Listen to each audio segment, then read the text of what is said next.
je suis Virgile Gémonet, réalisateur du documentaire Soudain toujours. Moi, je suis Guillaume Cousin, je suis artiste plasticien et je travaille avec les fluides. Je suis plutôt un sculpteur de fluides.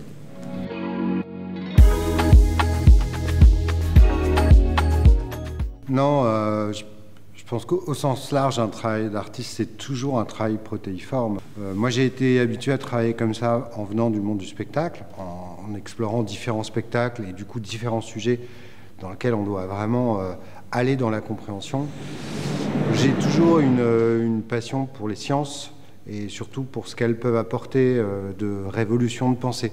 Il y a beaucoup de choses qui pourraient amener des révolutions de pensée et c'est un peu ça l'axe de mon travail. La question centrale de mon travail, c'est la question de la réalité. Qu'est-ce que c'est la réalité? Comment on peut la définir? Comment elle se construit pour nous? C'est-à-dire utiliser les fluides comme support de sculpture. C'est redonner du sens à ça parce que c'est un matériau qui est très en lien avec nous. On respire 20 000 fois par jour et on continue à considérer que c'est du vide. Et c'est justement ce rapport extrêmement intime et extrêmement inconscient à la fois qui m'intéresse et c'est pour ça que j'utilise ces matériaux-là comme support de sculpture.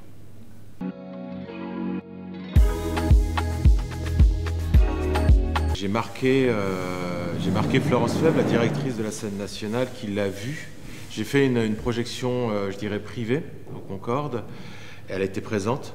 Et effectivement, après avoir vu le documentaire, le travail de Guillaume, elle a trouvé ça complètement censé d'être sa carte blanche, en fait. Pour elle, c'était une évidence.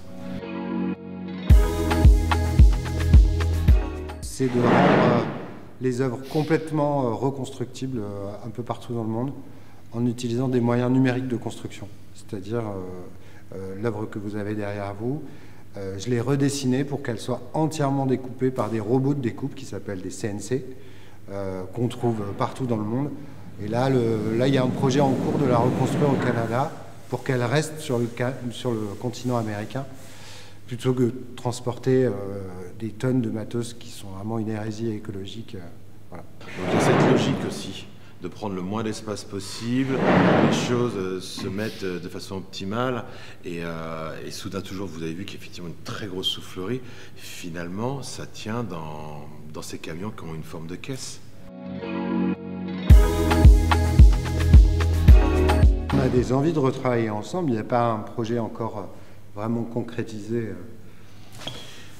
Forcément, on a envie de travailler ensemble. On s'est rencontrés pendant 1 an et demi. Il y a une vraie amitié qui s'est liée. Du coup, il y a une complicité. Donc c'est clair que ouais, j'ai envie de continuer de travailler avec lui.